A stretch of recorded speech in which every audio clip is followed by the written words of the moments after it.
So we just come across now these hats here called teresa, and they're very popular amongst like the farmers and agricultural people who are out working in the sun all day. So you'll notice that it's got a rim all the way around, so when you put that on it protects the back of your neck as well as your face. So let's just have a quick look. See there, the rim all the way around, and if you pop that on your head it protects the back of your neck and it protects your face here from the sun. So very popular, and coming into the summer months, that's why these are on sale here for the farmers who've brought all their produce to the market. Decided to buy one of these traditional hats. This is like the cowboy hat of Morocco, really.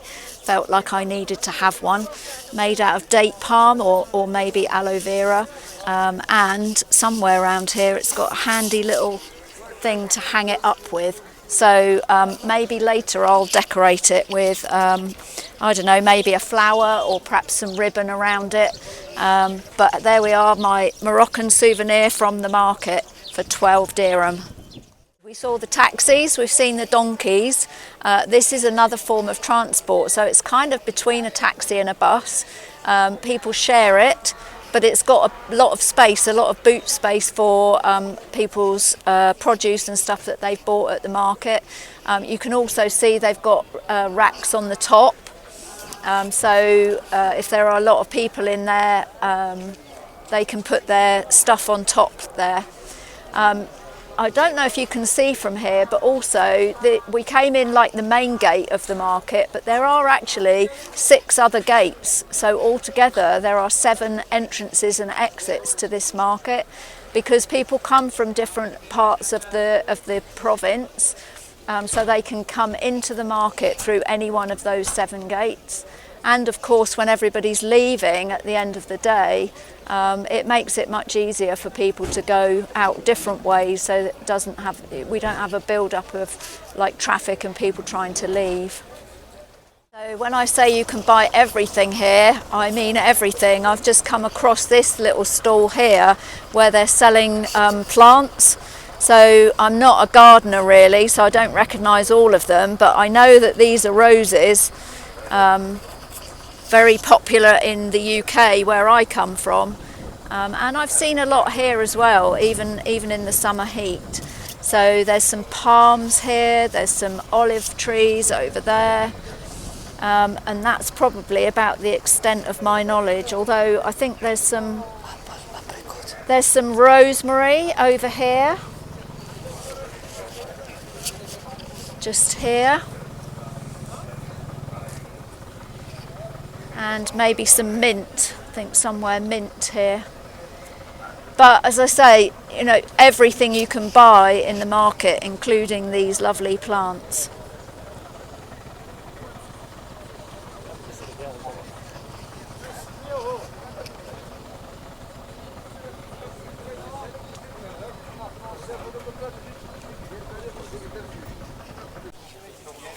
So there are some more plants here, look. Some lovely flowers. I think some of these are geraniums in beautiful colours. Some I haven't seen before. These ones here I haven't seen before. These ones here I think are marigolds. But there's a really big selection of different plants here.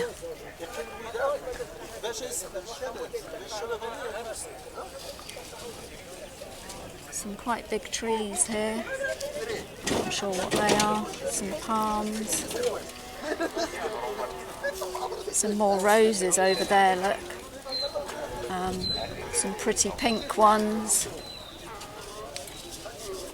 and then some more flowers down here, look.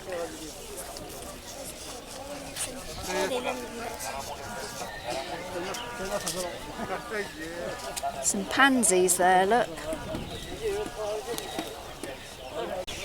We've moved from dead chickens to live ones, so you can see there's some baby chickens here behind me.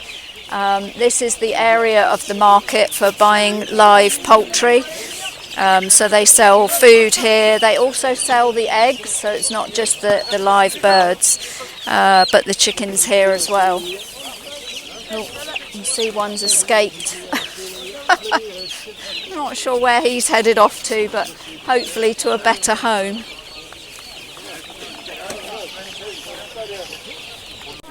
Here you can see a truck full of eggs that have been brought here this morning to be sold. And over here, when I said everything, this is another thing. You can buy here pigeons, live pigeons. I'm not even going to ask what you're going to do with those, but they're here, you can buy them. Here we've got some rabbits and some live chickens waiting to be sold and end up in the pot somewhere. So here we have some more chickens, some more eggs, and some rabbits here, look. There are all kinds of live birds here. I'm not sure what some of them are, but I think I know what these are, look.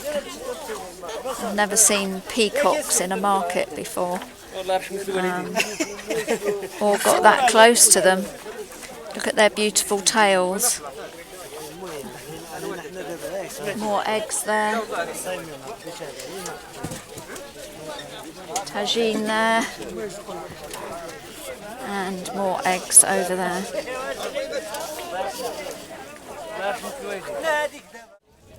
So here they're selling olive oil.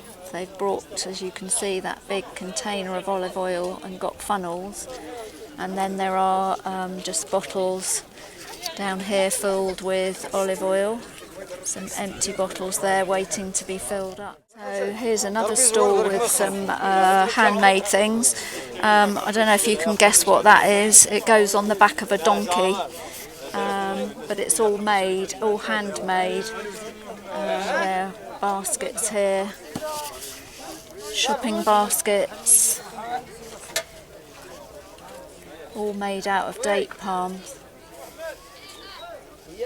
Mats there to put your teapot on or your hot tagine when you bring it from the stove to the table.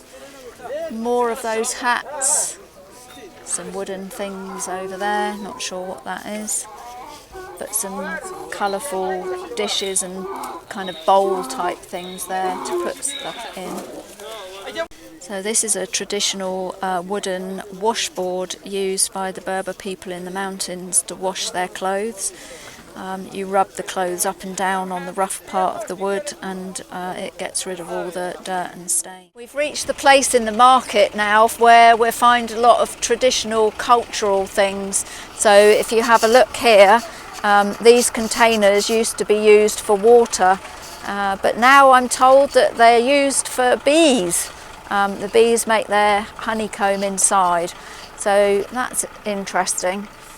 And a different use for something that's very traditional. So you can see here as well we have very traditional shaped tagine lids and plates.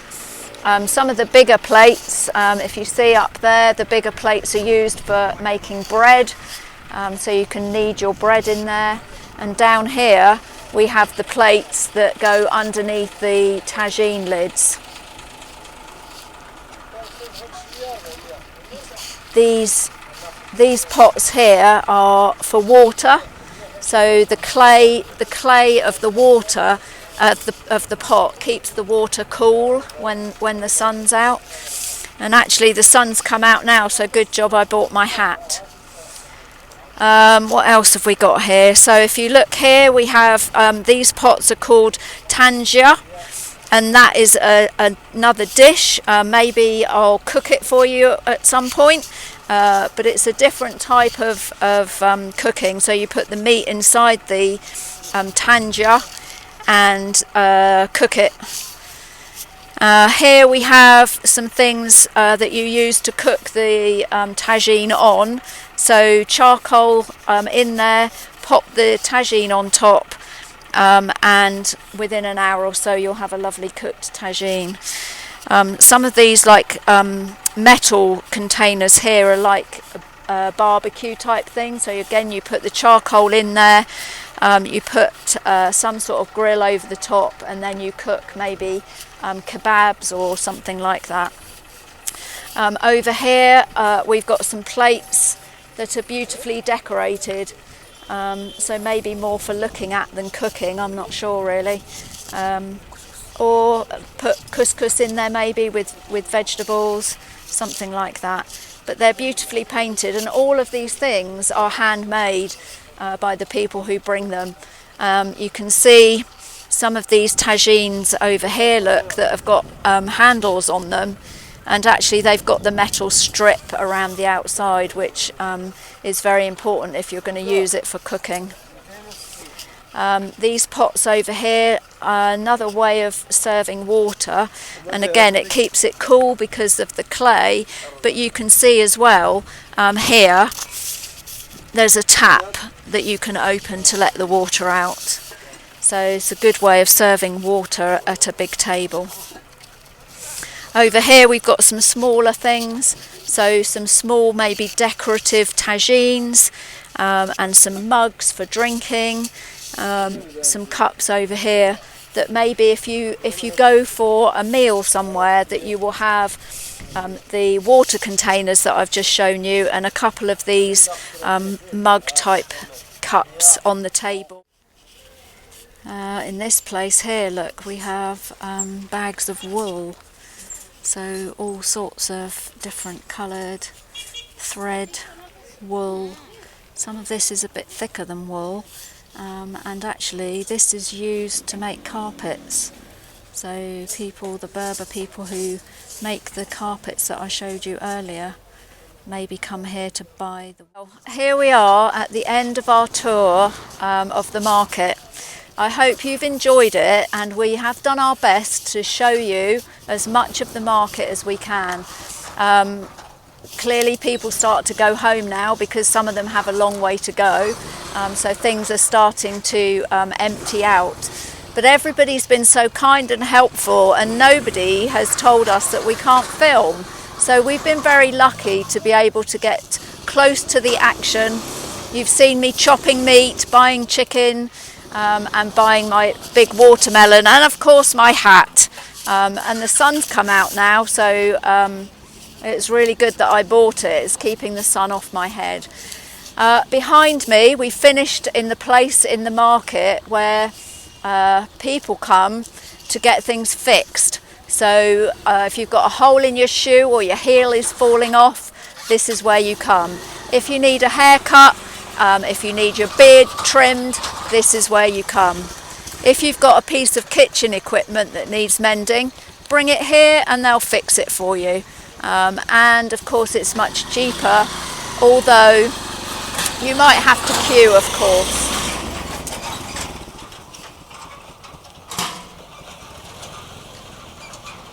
If you look over this way, now if you can see, that's the gate that we came in. So that's the main gate of the 7 that are in the market.